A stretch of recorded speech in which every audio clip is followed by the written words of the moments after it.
Mas boa noite, muito prazer.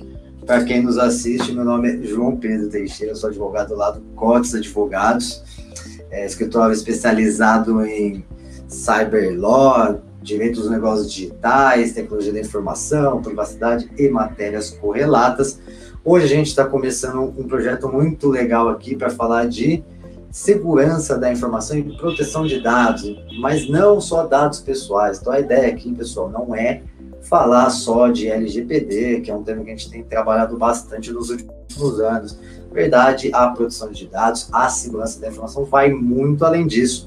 E hoje a gente tem o prazer de começar essa série de apresentações com o professor Marcelo Lau. O professor Marcelo Lau é um mestre da cibersegurança. O professor Marcelo Lau é fundador e diretor executivo da Data Security. Ele é engenheiro, ele é pós-graduado em ADM, ele é mestre em ciências forenses, ele dá aulas em diversas universidades e instituições de ensino sobre cibersegurança e também tem a sua empresa, Data Security, de segurança da informação, trabalha com perícia forense e etc. É um dos grandes nomes aí do Brasil sobre o tema. Muito obrigado por disponibilizar para vir conversar com a gente, professor. É um prazer de verdade. Obrigado, João. Obrigado aí vocês que estão nos assistindo, seja ao vivo, seja depois gravado. E até, João, eu falo que eu escolhi uma área que eu dependo da desgraça dos outros e, graças a Deus, no meu lado, que a desgraça é grande. Então, eu não posso reclamar que essa área ela é extremamente frutífera. Aliás, também para o doutor, não posso dizer que a sua área não esteja ruim, não, porque a privacidade realmente demanda muito de nós, queira-se bem ou não, em função da lei estar ou não vigente, que essa é uma questão também que eu deixo para os advogados depois tratarem, mas a nossa preocupação principal quando nós falamos sobre segurança de informação ou cibersegurança é realmente garantir que as empresas e indivíduos fiquem seguros. E o Dr. João vai nos fazer aí uma série de provocações relacionadas a esse tema, que tangem tanto a proteção de dados no âmbito corporativo, no âmbito pessoal, mas também o que fazer, né? É o que fazer que não seja simplesmente chamar o Chapolin Colorado. Então, João, o que você manda aí nas suas dúvidas? E, inclusive, você que está nos assistindo também pode perguntar, pode trazer a nós uma série de questões que responderemos aqui ao vivo para todos. Exatamente, muito obrigado, professor Marcelo. Bom, a ideia hoje aqui é justamente tratar dessa questão da segurança, da informação da cibersegurança, e o nosso contexto, pelo menos inicial, é falar disso na perspectiva corporativa, ultimamente com essa questão da LGPD, com a maior importância que a temática vem ganhando, muitas pessoas começaram a prestar mais atenção na segurança da informação, que até então é um tanto quanto relegada no Brasil. Eu falo isso com propriedade, porque durante os diversos projetos de adequação à LGPD que a gente vem tocando, a gente percebe que, e ainda que não faça parte do nosso escopo, obviamente, mas a gente percebe, ao ir nas empresas, ao entender suas práticas, ao conhecer seu dia a dia, que a segurança da informação tem um nível muito baixo na maioria das companhias. Então, várias das empresas de nome, de renome, famosas no Brasil, não têm boas práticas de segurança. E isso pode acarretar muito mais problemas do que aqueles relacionados aos dados pessoais. Na verdade, isso seria uma faceta. Então, eu queria começar com o momento anterior ao crime digital, antes do crime digital. Professor, eu tenho essa percepção, então, que as empresas são fracas, na sua maioria, em relação à segurança da informação, à proteção de dados em geral, dados corporativos, dados pessoais, e que elas não têm boas práticas. Eu sei que tem alguns setores, como o setor financeiro, que tem práticas melhores, até por questões regulatórias, o setor de saúde talvez tenha práticas legais, mas diversas outras empresas que têm muito alcance e têm relação com muitas pessoas, não têm. Como você vê isso na prática, já do seu lado, da cibersegurança? O que você acha do panorama que a gente tem no Brasil?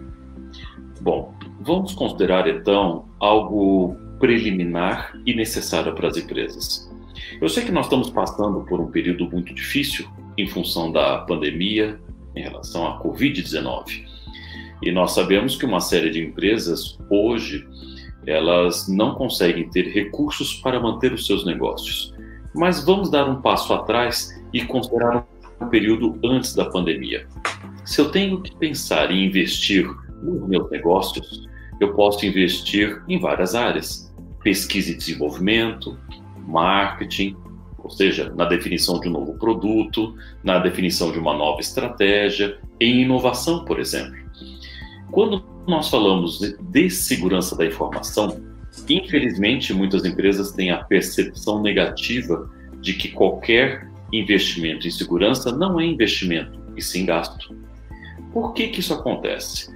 Porque grande parte das empresas não sofrem problemas específicos que para elas haja a percepção da necessidade. Em resumo, normalmente o leite derramado ele só é percebido quando ele ocorre. E é claro que a segurança nesse caso sairá muito mais caro. Vamos dar um exemplo. Por exemplo, João, você tem seguro de vida? Não tenho seguro de vida. Não tem seguro de vida. Então, o nosso colega, então, o Dr. João, não tem seguro de vida. Por quê?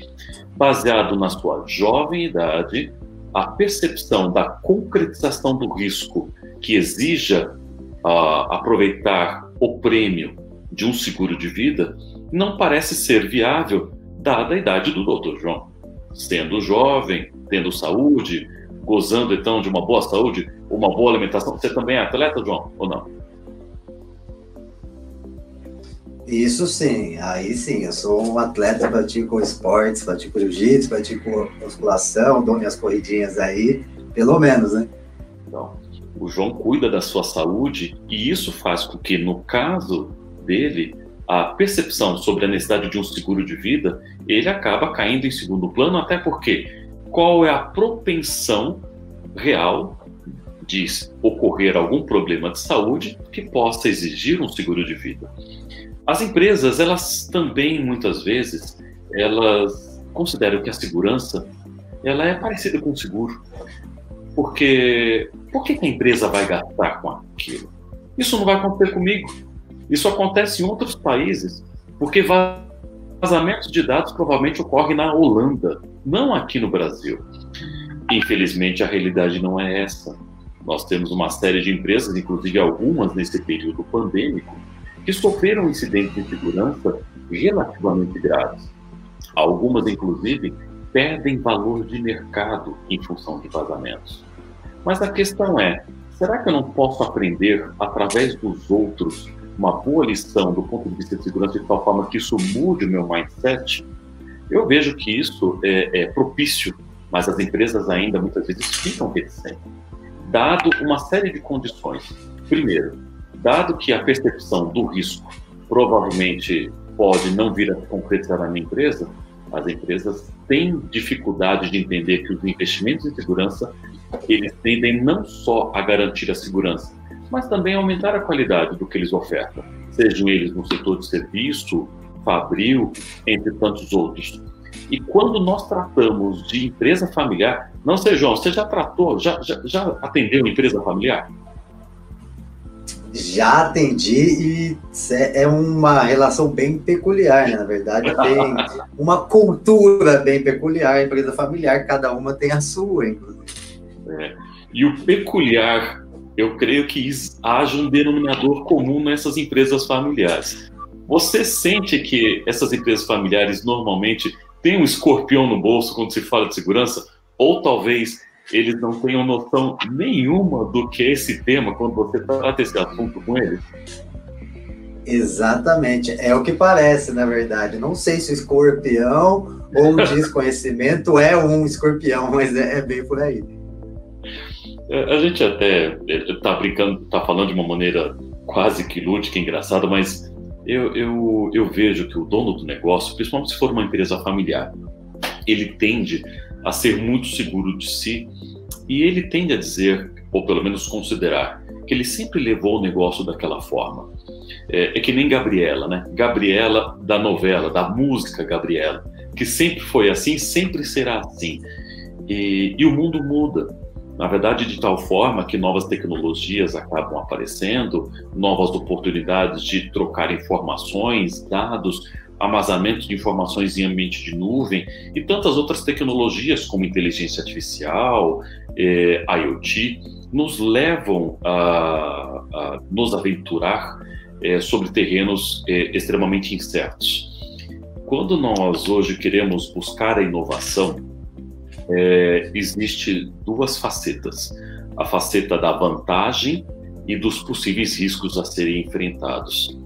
Como nós podemos pensar na segurança em ambiente de IoT ou o uso de inteligência artificial se de repente nós nos deparamos com empresas que não têm nenhuma política de segurança da informação, não tem uma simples orientação aos seus funcionários sobre o que deve ou não ser feito em relação aos ativos de informação?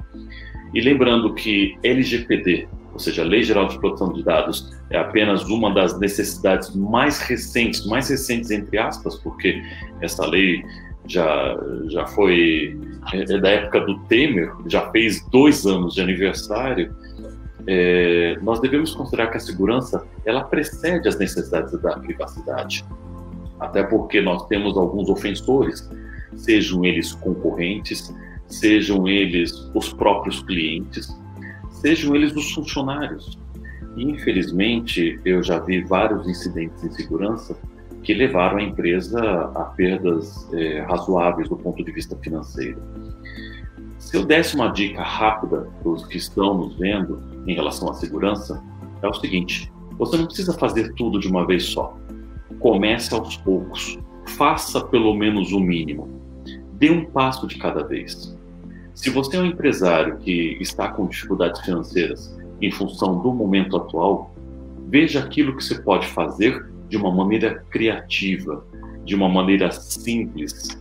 Ou seja, não precisa comprar grandes tecnologias ou trazer aparatos que te custem muito. Faça algo que permita você identificar pequenos riscos, pequenas situações que possam te levar a uma situação indesejada e, com base nisso, tente mudar paulatinamente os seus processos.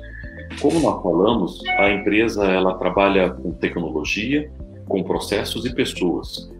E o caminho mais natural para uma empresa é seguir os processos de negócio, de tal forma que você precisa trazer dinheiro para a empresa para que você possa também investir em melhorias. A segurança da informação é uma dessas melhorias, por um acaso. E para você poder atender exigências normativas, regulatórias, legais e boas práticas, eu diria que olhe pela janela, observe o mercado, identifique casos de sucesso e insucesso através de empresas que estão à sua volta. E provavelmente você terá uma pequena lista de algumas potenciais melhorias. Se você tiver uma empresa familiar ou você tiver inserido dentro de uma grande organização, os problemas eles são um pouco diferentes. Dentro de uma grande organização, você pode ter tantas tribos, tantos nichos diferentes que precisam ser tratados, que talvez você tenha que trabalhar que nem Jack, por partes. E nesse caso, você talvez tenha que separar para cada área da sua empresa estratégias específicas com investimentos dedicados para que você possa melhorar. Mas todas elas talvez tenham uma exigência mínima para uma melhora de segurança: a medição. Eu não posso saber se eu estou melhorando o meu status de segurança se eu não meço. É que nem a questão hoje do Covid. Eu tenho que medir a temperatura para identificar se alguém está febril. Ah, mas o meu medidor de temperatura não é preciso. Melhor do que a precisão é medir inicialmente. Quando você precisar fazer um ajuste fino para saber se as suas medidas estão adequadas, talvez seja o momento de você criar a precisão. Eu falo que na vida a gente tem que medir tudo: os nossos sucessos, os nossos aprendizados, as nossas dificuldades, e usar isso para o nosso próprio benefício. O que nós usamos na vida, nós podemos também usar para o meio corporativo. O que você acha, João? Dá para adotar essa estratégia? Olha, professor, eu acho que é perfeito, na verdade, e até importante isso que o professor falou de abordar o tema em partes. Muitas vezes, quando a gente vai falar sobre segurança da informação para as empresas, ou quando dentro dos nossos projetos a gente aponta um ou outro problema que a gente achou de fácil identificação, ou seja, apesar de não ser o nosso escopo, a gente traz a recomendação, as empresas entendem que tudo que é relacionado à segurança tem que ser direcionado para o time de TI, como se todas as vulnerabilidades fossem técnicas, como se tudo fosse, o problema estivesse todo na máquina, todo no computador, mas não é bem assim, né, professor? A gente sabe, ou pelo menos quando a gente vai atrás de um pouco de informação, a gente consegue entender que o ser humano é uma grande vulnerabilidade. E eu queria que o professor falasse um pouco também sobre essa questão da conscientização, né? A maioria das empresas que a gente vai não tem nem política de segurança. Mas as que têm, a política muitas vezes não é conhecida dos funcionários, não é aplicada, ninguém segue ou cobra aquilo. Qual que é a importância de a gente trabalhar em cima do fator humano, então, pensando em proteção de dados? Uhum. Então, o primeiro ponto que me chama a atenção é sobre a questão de relacionar a segurança da informação com tecnologia da informação. Em primeiro lugar, nós não falamos somente de segurança da informação em tecnologia. A informação está disponível em ambientes tecnológicos e não tecnológicos. Com isto, nós temos que colocar na mente das pessoas, na cabeça delas, que cada um é responsável por proteger alguma coisa. Como diria Saint-Exupéry, em O Pequeno Príncipe, és responsável por tudo que cativas, inclusive o soldado. Tá, essa última parte é a minha, não é do Saint-Exupéry, não. Mas, trazendo a nossa realidade, as pessoas elas têm que entender que o assunto pode também ser dito através de uma linguagem fácil. É claro que se você tiver uma área de segurança que toda hora diz não, as pessoas ficam um pouco ressentidas. Lembrando que a segurança da informação, às vezes, toma medidas que geram mudança da sua forma de trabalhar, a gente lembra que mudanças geram desconforto, desconforto gera dor e dor gera ódio. Às vezes, essas pessoas que precisam ser conscientizadas, antes de começar a ter uma palestra de segurança, elas odeiam a área de segurança. Por quê? A percepção delas é que a área de segurança não deixa fazer nada, não deixa navegar na internet, não deixa utilizar um aplicativo de comunicação, entre outras coisas. Então, a melhor forma de nós conscientizarmos, primeiro, é trazer alguém que tenha facilidade do ponto de vista de comunicação, que entenda o assunto e saiba falar sobre o tema em bom português, evitando termos técnicos, jargões que podem tornar hermético o tema, ou seja, não passível de ser compreendido por pessoas leigas na área de segurança, na área de tecnologia. O segundo ponto é trazer exemplos próximos do dia a dia. Quando nós falamos sobre segurança, nós podemos então mencionar coisas que o funcionário conheça, como, por exemplo, o uso do smartphone, comunicadores instantâneos. Quando nós falamos de um smartphone, qual a diferença deste dispositivo, no ponto de vista de segurança, à comparação da segurança de um computador? Se nós temos um controle de acesso para acessar um computador, este mesmo controle tem que ser estabelecido no smartphone. Se temos que tomar cuidado na hora de instalar aplicativos dentro do smartphone, porque existem alguns aplicativos espiões, nós também temos que tomar cuidado com essa mesma relação em computadores corporativos. Da mesma forma que nós temos que ter antivírus em computadores, saibam que é necessário se ter antivírus em smartphone e demais outras medidas. E ao saber que essas medidas, cada um desses pontos mencionados por mim, poderão estar descritos dentro de uma política de uma forma fácil de ser compreendida, é o momento que nós devemos também avaliar se o documento normativo criado, ele tem uma linguagem fácil de ser compreendida, se ele não tem uma extensão textual que desestimula a leitura, e eu devo considerar outras mídias utilizadas para poder apresentar adequadamente. Uma das minhas pós-graduações, a última inclusive que eu fiz, foi de comunicação e arte. E eu percebo que muitas pessoas não entendem o básico da comunicação, que é a origem e o destino de uma mensagem, onde nós temos o meio, ou seja, o emissor e o receptor. Muitas vezes o emissor, ele traz uma mensagem que o destinatário não conhece, que é o receptor, e o meio às vezes traz ruído. Toda vez que eu quero trazer algum exemplo que seja prático, eu tenho que pensar na imagem ou na figura que a pessoa irá formar na cabeça quando eu falo um tema. Então, quando eu falo de WhatsApp, por exemplo, a pessoa vai lembrar facilmente, porque aquilo basicamente é um ícone, um símbolo do que a pessoa usa em relação ao todo dia. E quando eu menciono que você deve definir métodos seguros para acessar o WhatsApp, as pessoas começam a perguntar: nossa, eu não sabia que isso era necessário. Por exemplo, muitas pessoas utilizam o WhatsApp pelo computador. Você me pergunta: mas isso é um problema? Não, em princípio não, desde que realmente você confirme o computador a qual você está utilizando. Se for um computador pessoal, de uso exclusivo seu, não vejo problema. Mas se for um computador de um cybercafé, aqui eu já trago alguns problemas, porque todas as mensagens gravadas no WhatsApp, no computador, elas são armazenadas em texto claro. E mesmo que isso não fique armazenado permanentemente, rastros dessas mensagens podem vir a ser obtidas indevidamente.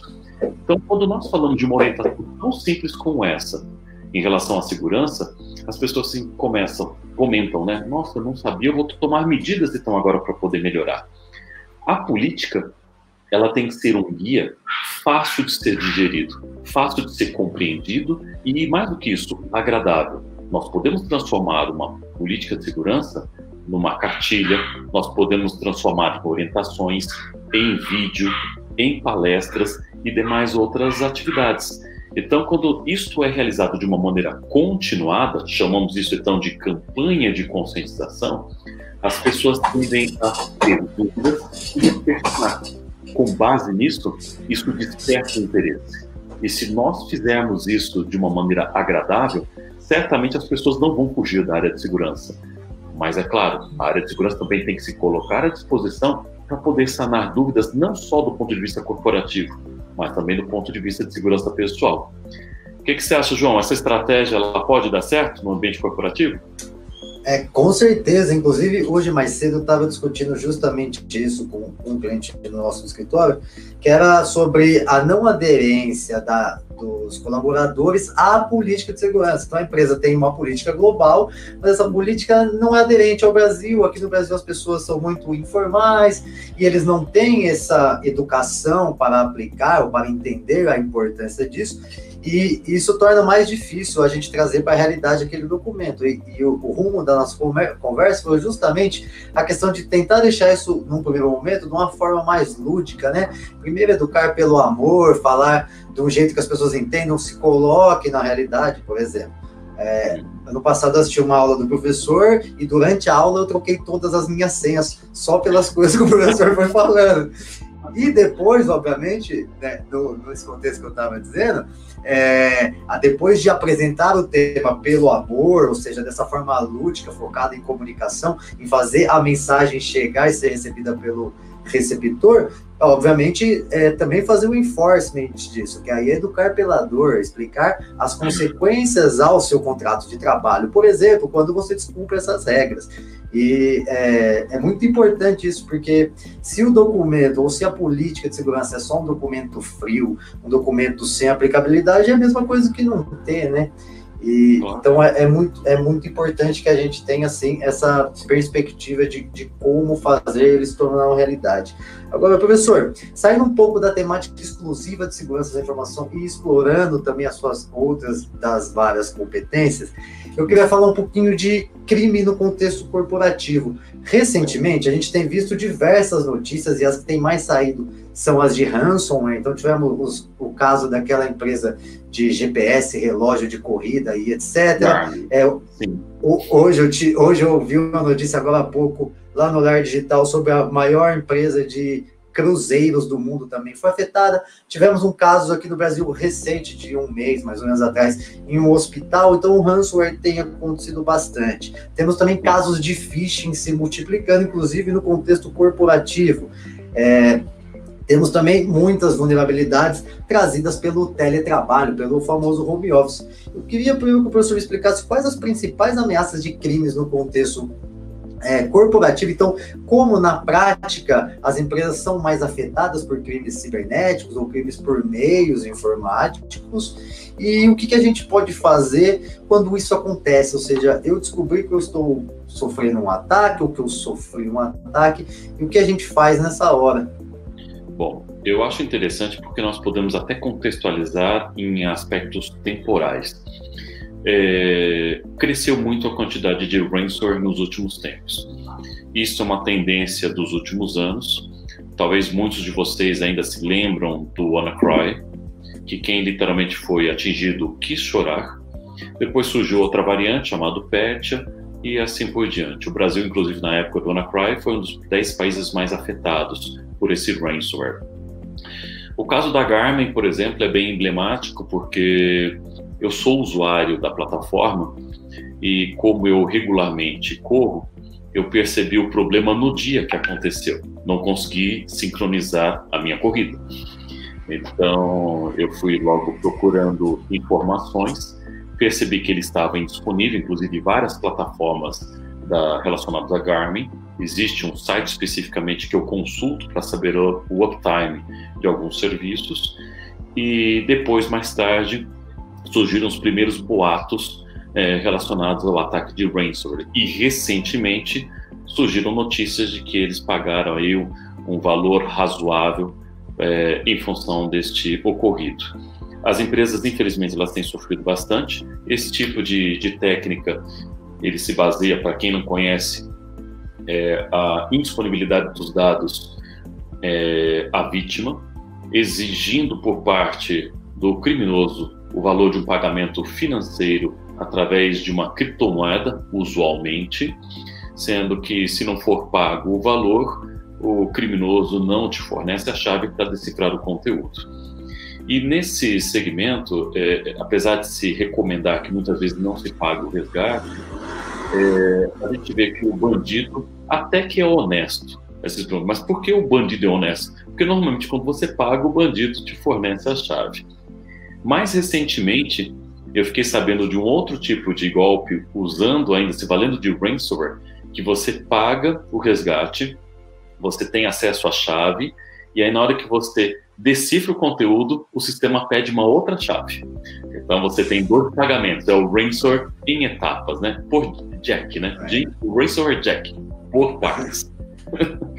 E claro que agora parece ser até uma coisa assim engraçada que a gente fala uma coisa dessa, mas para quem é atingido por uma situação como esta, ela é terrível. Então, eu acho que existem algumas medidas que devemos levar em consideração sobre esse tipo de ataque específico. Por exemplo, se as pessoas fizessem backup dos seus dados e das suas informações em ambiente externo, de tal forma que isso não seja atingido por um ransomware, certamente isso auxilia muito a prevenção de ataques como esse. Outra forma também de evitar o alastramento é a segmentação de rede, tomar medidas para que você evite conexões indevidas, principalmente acessos remotos, que podem propiciar aí um atacante a concretização de um ataque. Dificilmente um atacante utiliza alguma vulnerabilidade técnica para causar um dano como esse. Normalmente isso está atrelado muito à engenharia social. Dentre essas técnicas de engenharia social se inclui o envio de mensagens eletrônicas e demais outros conteúdos que fazem com que o atacante consiga executar algum código na máquina da vítima e, consequentemente, em demais outros ativos da empresa. Então, esse é apenas um dos tipos de crimes. O segundo tipo de crime que eu vi crescendo muito nesse período está relacionado a ações indevidas de funcionários de ambiente corporativo que acabam cometendo crimes, atos ilícitos como fraude. Eu tenho investigado vários casos como este nos últimos tempos, e em todos há o envolvimento de um funcionário que às vezes está em conluio ou não com um ente externo, normalmente com interesses relacionados a pagamentos, ou seja, ganho financeiro. E nisso eu já vi evasão de informações, eu já vi favorecimento de fornecedores, situações de concorrência desleal com empresa concorrente. Então, existe de tudo nesse segmento. E o terceiro, realmente, que eu tenho visto bastante nos últimos tempos, é a suspeita de profissionais, principalmente estes de alto escalão, sobre a existência de softwares ou programas de computador que visam ação de espionagem. E, neste caso específico, é necessário fazer aí uma análise dos equipamentos que foram ou que estão sob suspeita para se identificar se eles têm algum programa de computador ou algum aplicativo que permita uma ação como essa.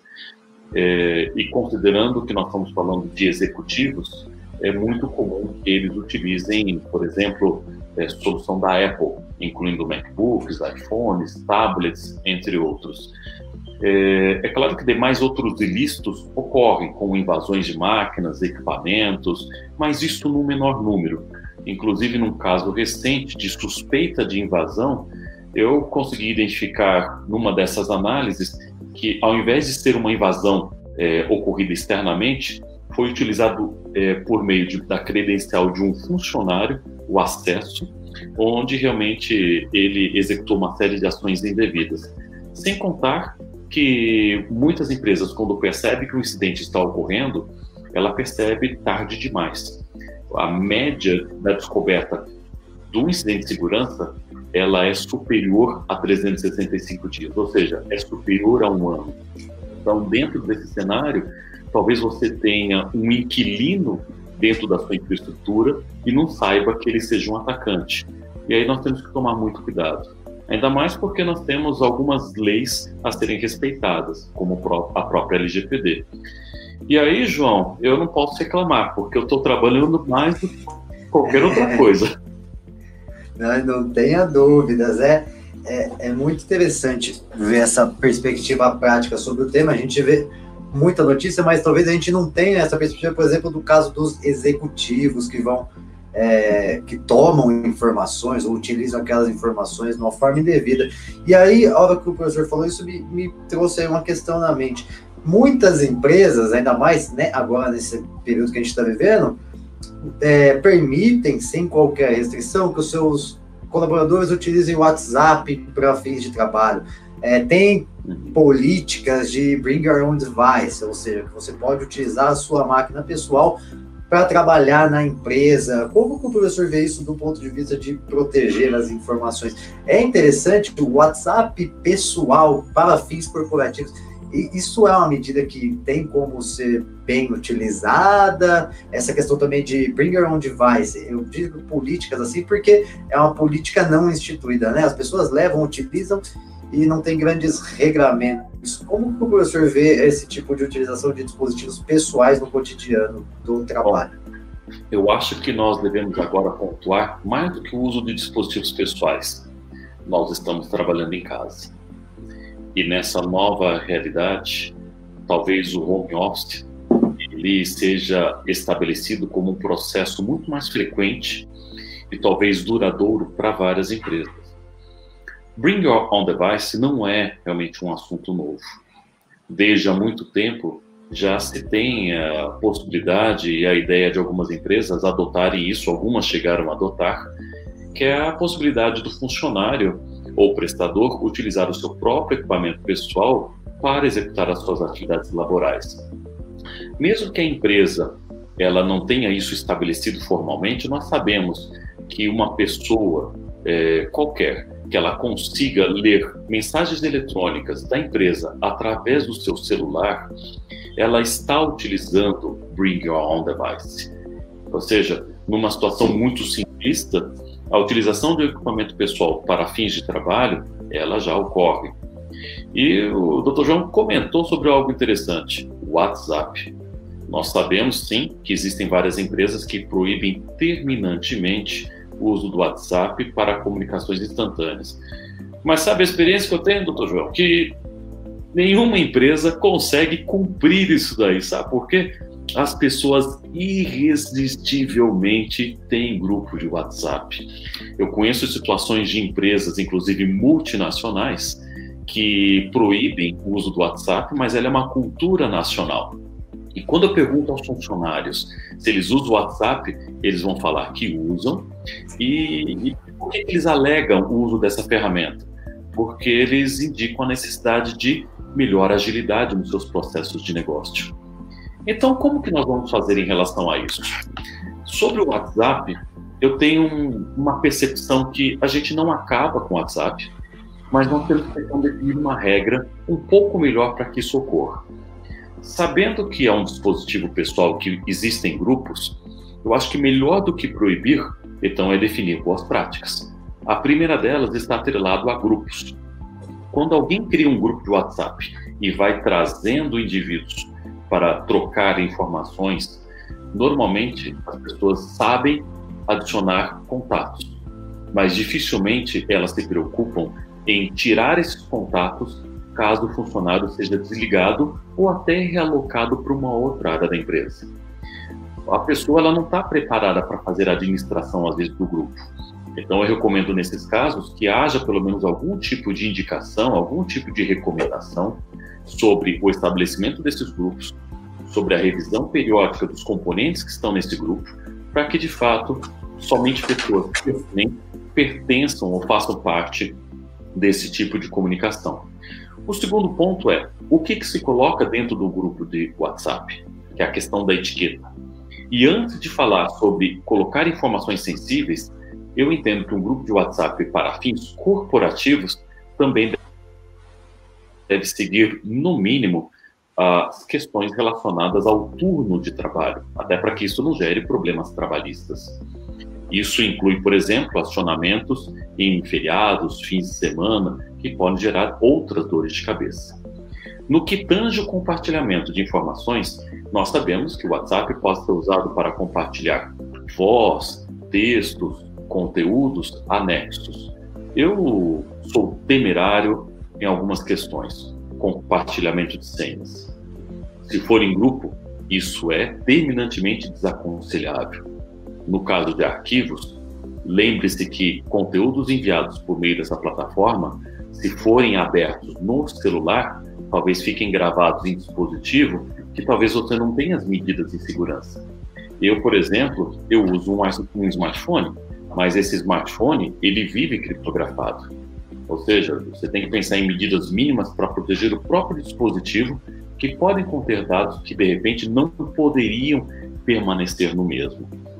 E no caso ainda do WhatsApp, nós devemos lembrar que muitos ainda espelham o uso deste aplicativo em computadores. Sejam eles corporativos, sejam eles pessoais, sejam eles de faculdades, universidades, hotéis em outros lugares, vão as minhas recomendações, que são as seguintes. Primeiro, privilegie espelhar no computador corporativo. Por que eu digo isso? Porque as mensagens do WhatsApp, infelizmente, elas podem deixar rastros de texto, de anexos e demais outros conteúdos passíveis de serem lidos. O conteúdo de mensagens em WhatsApp em computador, seja ele via browser ou aplicativo, eles não são criptografados.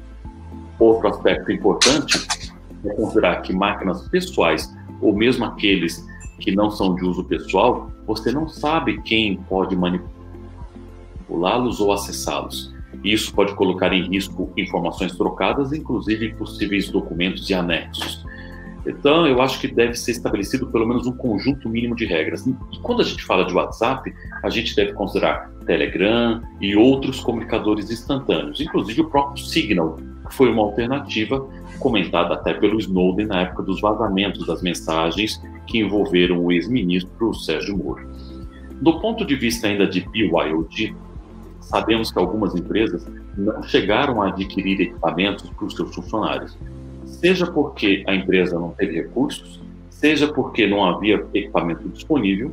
Nós devemos então considerar que muitos trabalham com computadores pessoais e, para tal, devemos estar atentos se esse dispositivo tem um mínimo em questão de segurança.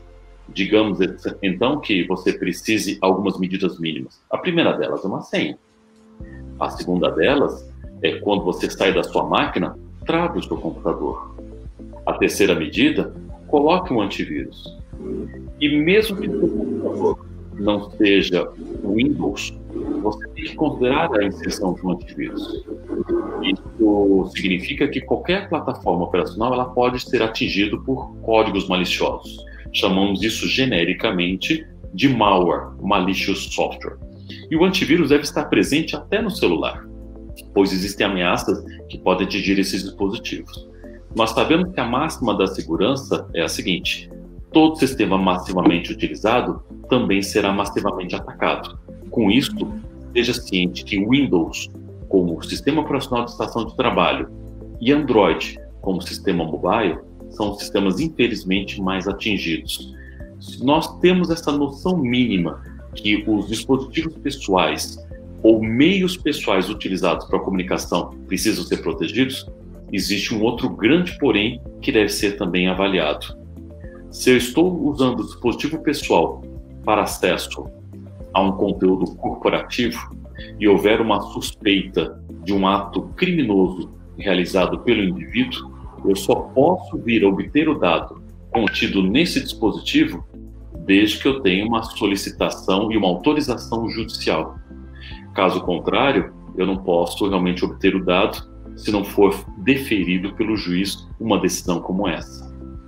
E eu conheço empresas que disponibilizam para os funcionários até dispositivos corporativos, como smartphones e tal, mas o funcionário define mesmo uma conta pessoal. E se a conta for pessoal, se isso não for uma conta corporativa, isso pode caracterizar dado pessoal. E considerando uma situação como essa, dado a previsão legal da própria Constituição, no artigo 5º, inciso 12, que me garante aspectos relacionados à preservação da intimidade e da privacidade, eu com certeza não poderei fazer uma investigação se o equipamento tiver quaisquer características contendo dados pessoais que me impeçam de uma ação investigativa. Então, isso tudo são apenas alguns comentários que eu faço sobre BYOD. O que é mais simples considerar? Evite BYOD. Mas, dada a situação hoje da pandemia, é certo que muitas empresas tiveram que adotar. É claro que nunca é tarde para repensar e melhorar os seus processos. Se você identificou qualquer uma dessas necessidades em termos de melhoria, é hora de mudar e melhorar. O que você acha, João? Será que as empresas podem vir a se adaptar a essas necessidades? Olha, professor, para falar a verdade, dentro dos nossos projetos de LGPD e etc., eu abordo bastante essa questão da utilização do WhatsApp. Realmente, as pessoas não vão deixar de usar, elas usam aquilo dá uma celeridade no trabalho delas, elas estão acostumadas, ok, e eu sempre vou pela mesma linha que o professor falou, que é de regular essa utilização, já que a gente não consegue proibir, a gente tem que trazer meios ou boas práticas mais seguras para isso. Quanto à questão do Bring Your Own Device, ou do fato de estarmos em home office e isso demandar que a gente utilize computadores pessoais, eu entendo que isso tem bastante a ver também com outro ponto da nossa cultura, que é a falta de planos de continuidade do negócio, né? De não estarmos preparados para o que pode vir, para o inesperado. E talvez se a gente desenvolver, e eu espero que a gente consiga desenvolver uma cultura maior de segurança da informação, de proteção de dados, que a gente dê o devido valor, que no futuro as empresas pensem também nesses tipos de incidentes.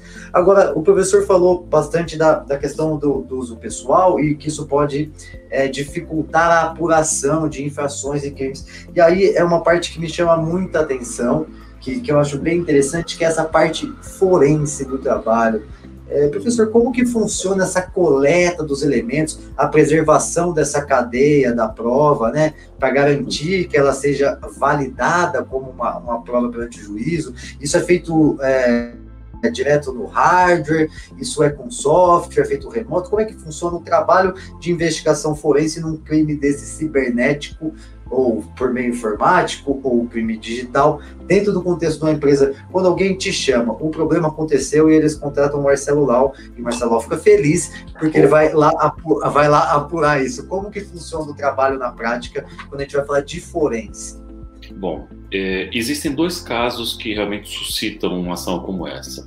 A primeira é um processo de resposta a incidentes, e a segunda é a suspeita de algo ocorrido.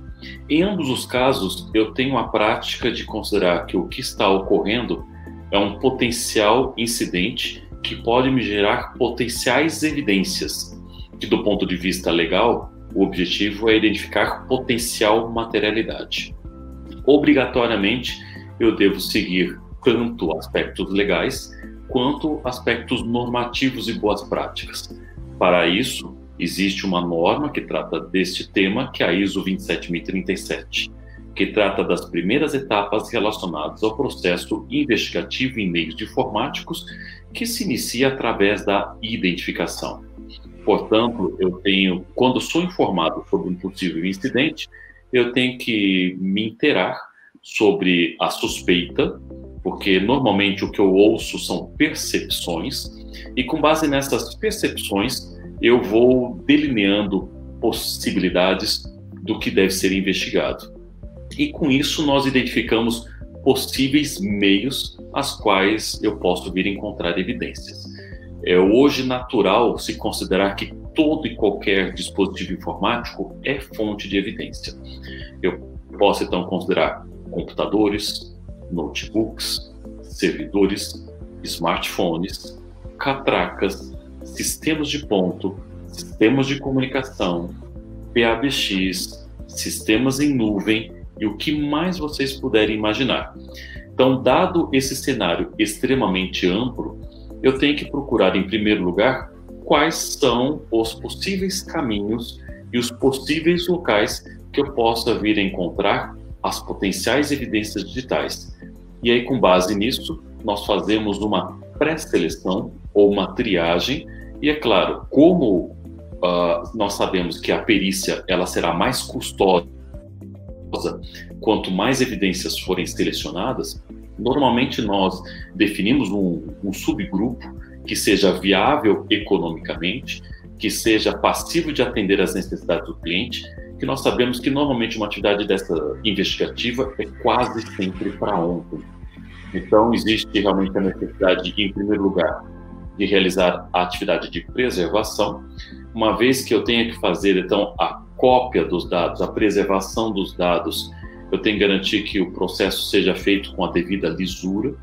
Recomendamos, então, fortemente que seja lavrada uma ata notarial com a presença de um escrivão, visando garantia do processo através da fé pública. É feita, então, uma cópia dessas evidências, seja a clonagem integral do dispositivo ou a seleção parcial dos conteúdos que nos interessam, para que, uma vez que seja completada essa operação, se guarde uma dessas cópias para lacração pelo cartório. E eu gosto ainda de fazer uma segunda cópia, que é uma cópia de trabalho, porque a gente também diz o seguinte: quem tem um não tem nenhum. Então, sempre tem uma cópia, guarde, se possível, essa evidência original em algum local, como diria o nosso antigo ministro Magri, em algum local imexível, de tal forma que você possa proceder com a atividade investigativa naquela evidência que estará destinada à análise. E com base neste protocolo, nós devemos realmente estar atentos ao escopo investigativo, e estando atento tão somente às necessidades investigativas. Considerando hoje as necessidades da LGPD, nós temos que ainda considerar a minimização do processo de coleta de dados, de tal forma que aquilo seja feito tão somente às necessidades de seu cliente, evitando coletar mais coisas do que seja necessário. Então, o processo de minimização de coleta, ela deve ser levada em consideração não só por conta da LGPD, mas por conta de demais outros fatores, como uma maior volumetria de coleta de dados que pode não surtir efeito do ponto de vista investigativo. E uma vez que essa atividade investigativa ela gere os primeiros resultados, normalmente você se alinha em relação ao seu cliente para a possibilidade de prosseguir por veios investigativos ou alternativas investigativas, de tal forma que aquilo possa depois se concretizar através de um laudo pericial ou de um parecer. Através desse documento, que deve ser escrito em bom português, a gente espera que esse documento seja passível de ser compreendido por leigos na área de tecnologia, incluindo os demandantes, ou seja, a empresa que pediu que a atividade investigativa fosse realizada, além de demais outras áreas, como, por exemplo, a área legal, para que, inclusive, ações a posteriori possam ser conduzidas, que incluem solicitações potenciais de quebra de sigilo, prosseguimento da atividade investigativa em outros computadores e até, por que não, a parada investigativa quando a empresa entende que ela encontrou tudo aquilo que ela precisava, e às vezes essas investigações não levam necessariamente a uma atividade do foro. Em alguns casos, a empresa decide, por exemplo, demitir um funcionário sem justa causa, quando ela entende que uma demissão por justa causa poderia gerar um ruído negativo caso o funcionário venha a publicitar detalhes do ocorrido. Então, nós temos aí diversos cenários, diversas situações que envolvem também várias áreas do direito. Em alguns casos, trabalhista, em alguns casos, atrelados ao dano, que exige uma reparação financeira, então isso envolve o direito civil, ou quando nós falamos de uma fraude, por exemplo, nós estamos considerando então um estelionato, envolve o direito penal. Mas, normalmente, e o direito autoral também tem sido uma das grandes demandas, quando nós falamos aí do uso de sistemas ou pirataria de software, que realmente exige aí algo específico a ser tratado. Mas, independente da tipificação penal, da tipificação legal, eu falo que o meu trabalho não pode trazer aspectos textuais que indiquem, ou que pelo menos gerem suspeitas sobre a criminalização do processo. Eu devo sempre escrever algo em bom português, de tal forma que aquilo mostre tão somente os fatos, evitando colocar palavras na boca das pessoas.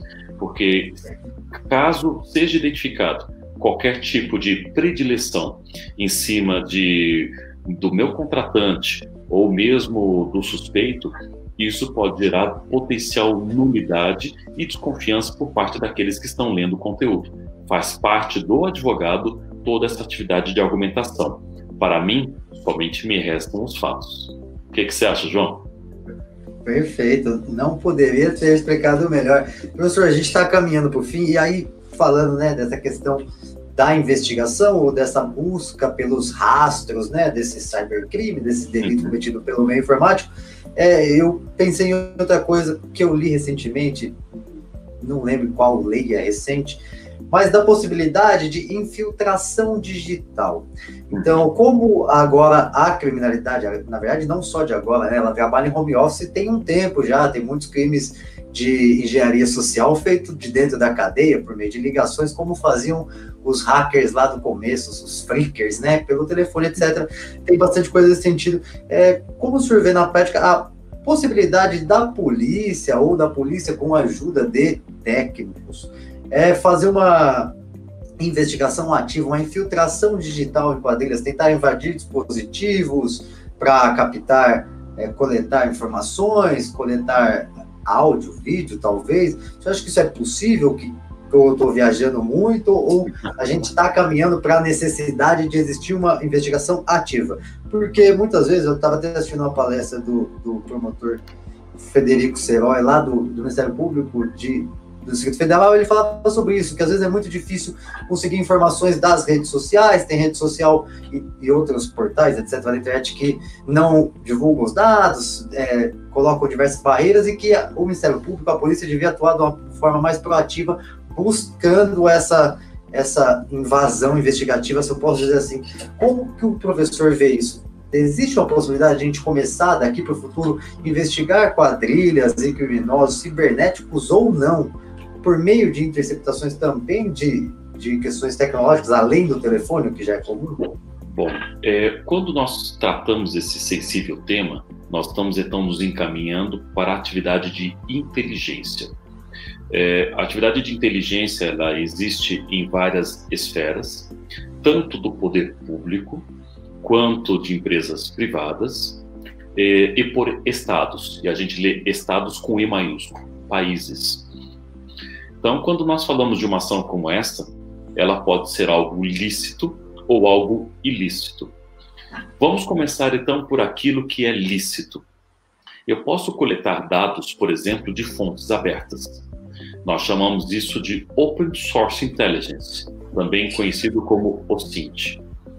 Mas no momento que, e inclusive no caso do OSINT, nós podemos coletar dados de redes sociais, fontes públicas como TV, rádio, publicações, de tal forma que este conteúdo já seja público, já tenha sido publicitado de uma maneira tal que esse conteúdo ele pode ser usado, porque isso foi feito com o devido consentimento do titular da informação. Por outro lado, quando nós falamos de obtenção de sinais, sejam eles analógicos ou dados digitais, nós estamos começando, então, a trabalhar com algo que devemos ficar atentos. Na justiça brasileira, de novo, mencionando a própria Constituição, artigo 5º, inciso 12, caso da escuta telemática, essa é uma atividade de inteligência capaz de ser executada, sim. Hoje governos fazem, inclusive governos estrangeiros fazem isso. O próprio Snowden pôde nos mostrar que a própria agência norte-americana, a NSA, ela se valia disso para coletar dados de várias pessoas pelo mundo inteiro. E aqui no Brasil, a atividade de inteligência ela é executada no âmbito federal através da ABIN, para que ela possa fornecer informações e dados relacionados à inteligência para a Presidência da República e para o Gabinete de Segurança Institucional. Considerando que as escutas elas possam vir a ocorrer, do ponto de vista de inteligência, elas devem ser justificadas. É claro que se sabe que há algumas situações de escutas e coletas de dados que possam não ter a devida autorização da justiça. E nesse caso, isso não pode ser utilizado como prova, mas pode ser utilizado muitas vezes, apesar de ilicitamente, para uma tomada de ação para identificar a movimentação, ações e por através de grupos criminosos. Então, quando nós consideramos essa possibilidade, muitos até se perguntam, né, por que as penitenciárias, por exemplo, não se valem muitas vezes de bloqueador de sinal? Entendo que existe o lado positivo dos grupos criminosos não conseguirem se comunicar com o ambiente exterior através de meios de comunicação, mas se sabe que o crime organizado também utiliza métodos bem criativos para trazer comunicações ou levar comunicação para dentro ou fora do ambiente penitenciário, mas no momento que você mantém as comunicações, você ainda permite que as atividades de inteligência venham a ocorrer, porque eu deixo de saber as coisas que realmente estão ocorrendo. Então, a questão é, será que as atividades de inteligência elas se valem somente de meios lícitos, sabendo que isso passa por operadoras, por meios de comunicação? Nós devemos realmente nos perguntar o quanto realmente nós queremos e desejamos ser vigiados. Nós sabemos que desde o início da história, desde que o primeiro Estado, com E maiúsculo, foi constituído, ele foi feito para proteger a sua tribo, ou seja, o seu grupo que tinha algo em comum. E desde esse momento, as pessoas que queriam ser protegidas por aquela tribo, pelo Estado, elas sabiam que tinham que abrir mão da privacidade. Então, apesar de não ser uma provocação imediata, nós sabemos que no momento que nós permitimos uma ação investigativa ou uma quebra de sigilo ou uma situação dessa sem o devido controle, nós sabemos também que nós estamos abrindo mão da privacidade. O ponto é, nós queremos mais segurança ou nós queremos mais privacidade? Talvez este seja o embate que perdure por décadas e séculos, porque privacidade absoluta, ao meu ver, ela nunca existirá sobre o cidadão. E nós sempre estaremos à mercê do próprio Estado. E, com certeza, isso tende a evoluir com as novas tecnologias. Nós sabemos que existem muitas técnicas utilizadas por governos que são desconhecidas por nós. Quem pode me afirmar que o nosso computador, nesse momento, não esteja transmitindo numa frequência que apenas equipamentos específicos consigam capturar? Talvez essa resposta só seja respondida adequadamente daqui a muitos anos. O que você acha? Olha, professor, isso é a maior verdade. A privacidade, assim como qualquer outro direito, tem os seus limites, não é absoluta, e sim para que a gente viva em sociedade e para o bem do todo, para o bem de todos, esses direitos sempre encontram o seu limite de alguma forma. Por exemplo, o professor falou sobre a NSA e coletas de dados, esse monitoramento deles. Agora, nesse ano, a gente está vendo o Trump, Estados Unidos, brigando com o TikTok pelo mesmo motivo, o que só demonstra, na verdade, um grande preconceito contra a China, já que as práticas são as mesmas. Se a China usa o TikTok para interceptar comunicações, os Estados Unidos vem fazendo isso há muitos anos, o Snowden nos revelou, isso já está até batido.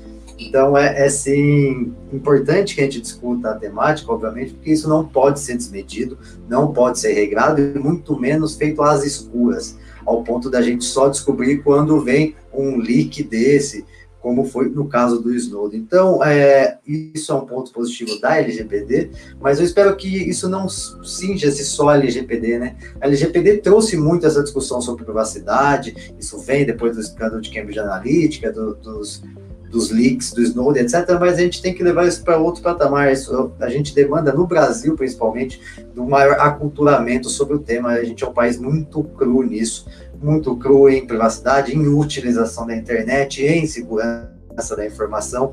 A gente está muito atrás de muita gente e é importante que a gente consiga fazer esses debates e trazer atenção para esse tema, né? Então, por exemplo, no meu mundinho de advogados que trabalham com privacidade, advogados só falam de aspectos legais, eles não se atrevem a pensar na proteção do dado, que é outra parte fundamental. De nada adianta eu adequar as atividades da empresa, explicar como que eles devem coletar os dados, etc., se da outra parte a empresa não protege aquelas informações. Então, o grande ganho que a gente tem com a LGPD nesse sentido é de conseguir puxar a importância da segurança da informação, ainda que muitos advogados não abordem essa temática quando vão falar de privacidade, vão ficar discutindo só como que a Europa interpreta a base legal, etc., e, na verdade, a gente está numa realidade diferente. A gente não está na Europa, a gente está no Brasil. A gente tem vários temas importantes. E a proteção dos dados, e não só dados pessoais, dados corporativos é fundamental, principalmente num país como o nosso, que ainda engatinha nessa temática. Eu queria aqui deixar o meu agradecimento ao professor. Muito obrigado. Foi uma honra poder bater esse papo com você. De verdade, professor. Eu sou bem fã do seu trabalho. Obrigado. Muito obrigado para quem está assistindo, para quem vai assistir, para quem está assistindo, porque vai estar assistindo gravado também. Eu agradeço muito ao professor Marcelo, então, e é isso. Nas próximas semanas devemos ter outros debates sobre esse tema de proteção de dados e segurança da informação, com outros especialistas tão sensacionais quanto ao professor Marcelo Lau, e eu só posso agradecer. Muito obrigado, professor. Obrigado, João, e como eu diria para todos vocês, quer privacidade? Exija privacidade. Não quer vazar nude? Não tira foto de nude. Essa é a mensagem. Valeu, professor. Muito obrigado.